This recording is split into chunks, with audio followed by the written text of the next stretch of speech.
আসসালামু আলাইকুম। আজকে হচ্ছে আমরা আমাদের জমিতে সার বানানোর জন্য আমরা আসছে আমাদের জমিতে হচ্ছে বেশ কিছুদিন আগে হচ্ছে আমাদের পেঁয়াজের চারাগুলো লাগানো হয়েছিল। সেই পেঁয়াজের চারা হচ্ছে আজকে দ্বিতীয়বারের মতো পানি দেওয়া হবে। এই জন্য হচ্ছে আমরা চিন্তা করলাম যে আমাদের আজকে যেহেতু পানি দেওয়া হবে এই জন্য সার আর ওষুধ দিতে হবে। এই জন্য আমরা সার আর ওষুধ নিয়ে চলে আসলাম হচ্ছে সারগুলো বোনানোর জন্য। আমাদের আজকে মোট দুটো জমিতে ওষুধ দিতে হবে। এই জন্য হচ্ছে আমরা চিন্তা করলাম আগে ফার্স্টের জমিটা আছে, জমিটা হচ্ছে আগে সার এবং ওষুধ খুব সুন্দরভাবে মিক্সড করে হচ্ছে বোনাই দিয়ে নেই। এর পরবর্তীতে আমাদের আরেকটা যে জমিটা আছে সেটা আমরা সার আর ওষুধ নিয়ে যাবো বোনানোর জন্য। আর যেহেতু হচ্ছে আমরা আজকে সার বোনাবো এই জন্য এই সারের সাথে হচ্ছে ওষুধটা আমরা মিলাই দিচ্ছি, আর না হলে হচ্ছে আলাদা করে আমাদের ওষুধগুলো দিতে হতো। এই জন্য চিন্তা করলাম যে সার যেহেতু আমাদের বোনানো হবে এই জন্য সারের সাথে ওষুধগুলো মিক্সড করে হচ্ছে আমরা এখান দিয়ে বোনাই দিব। আর এর আগে হচ্ছে আমাদের এখানে পানি ছেড়ে দেওয়া হয়, তো আগে পানি যেহেতু ছেড়ে দেওয়া হয়েছে আমরা চিন্তা করলাম যে পানির উপর দিয়ে হচ্ছে সারগুলো খুব সুন্দরভাবে বোনাই দেওয়ার জন্য, যেহেতু আগে পানিটা ছেড়ে দেওয়া হয়েছে। আর এখানে হচ্ছে আমাদের আজকে যে পেজটা লাগানো হয়েছে পেজের বয়স হচ্ছে অ্যারাউন্ড প্রায় 15 দিনের মতন। 15 দিন আগে হচ্ছে এখানে পেজগুলো লাগানো হয়েছিল, তারপর 15 দিন আগে হচ্ছে ফার্স্ট একবার পানি দেওয়া হয়েছে, আজকে হচ্ছে দ্বিতীয়বারের মতন পানি দেওয়া লাগতেছে এই জায়গাটায়। জমির বেশ কিছু অংশ আছে যে তুচা ছিল সেই জায়গাগুলো পানিগুলো উঠতেছিল না, এই জন্য আমি চেষ্টা করলাম পানিগুলো একটু এখানে ছিটাই দেওয়ার জন্য। আমাদের এই জমিতে সার বানানো শেষ, এখন হচ্ছে আমাদের আরেকটা জমি আছে সেই জমিতে হচ্ছে আমাদের এখন যাওয়ার পালা। এই জন্য আমি ফার্স্ট হচ্ছে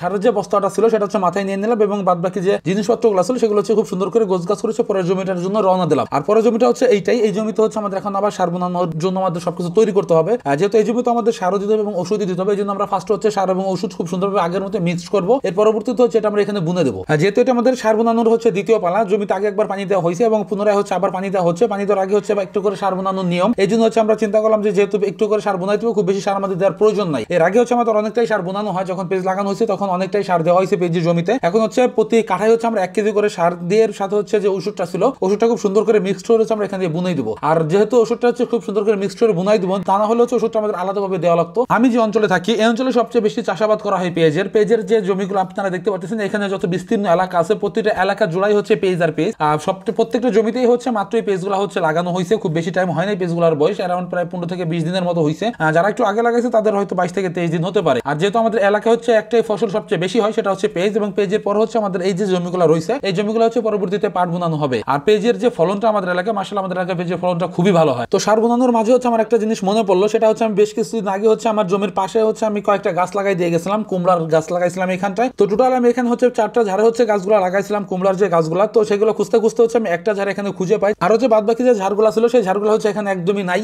কচুরির কারণে হচ্ছে আমার ঝাড়গুলো হয়তো বা কচুরির নিচে একবারে পড়ে গেছে, মোটামুটি ওই ঝাড়গুলো একবারেই শেষ। ওইটা থেকে আমাদের আর হচ্ছে কুমড়ার কোনো আশা করা যাবেই না। তো আমাদের এই জমিটাতে হচ্ছে সার বানানো এখন একদম আমাদের শেষ। এখন হচ্ছে সার বানানোর যে পাত্রটা ছিল সেই পাত্রটা হচ্ছে আমি খুব সুন্দরভাবে হচ্ছে ধুয়ে নিচ্ছিলাম, কারণ এতে হচ্ছে অনেকটা ওষুধ লেগে আছে। যেহেতু সারের ওষুধ আমরা হচ্ছে মিক্সড করে হচ্ছে বোনাইছি এখানে, সেই জন্য হচ্ছে আমাদের যে পাত্রটা ছিল সেই পাত্রটা হচ্ছে অনেকটা ওষুধ আমাদের লেগেছিল। এই জন্য আমি চিন্তা করলাম যে পাত্রটা খুব সুন্দরভাবে ধুয়ে হচ্ছে জমিতে হচ্ছে আমরা এটা একটু ছিটাই দিই। আর আজকে হচ্ছে আমরা যে জমিতে সার বোনালাম এই জমিটা হচ্ছে আমাদের অ্যারাউন্ড প্রায় 13 কাঠার মতন। আমাদের এলাকা হচ্ছে 13 কাঠার জমির যে সার হচ্ছে আমরা আজকে বোনালাম তাতে হচ্ছে এখানে আমাদের 13 কেজির মতন সার দিছি। আর এর সাথে যে ওষুধটা ছিল সেই ওষুধটা হচ্ছে আমরা এখানে খুব সুন্দরভাবে মিক্সড করে হচ্ছে দিয়ে দিছি। তো আমাদের আজকের সার বানানো এই পর্যন্তই শেষ। আর ভিডিও আমরা খুব বেশি একটা বড় করবো না, দেখা হচ্ছে পরবর্তী ভিডিওতে। আল্লাহ তাআলা যেন আমাদের খামারে এবং কৃষিতে বরকত দান করেন। ধন্যবাদ সবাইকে, আসসালামু আলাইকুম।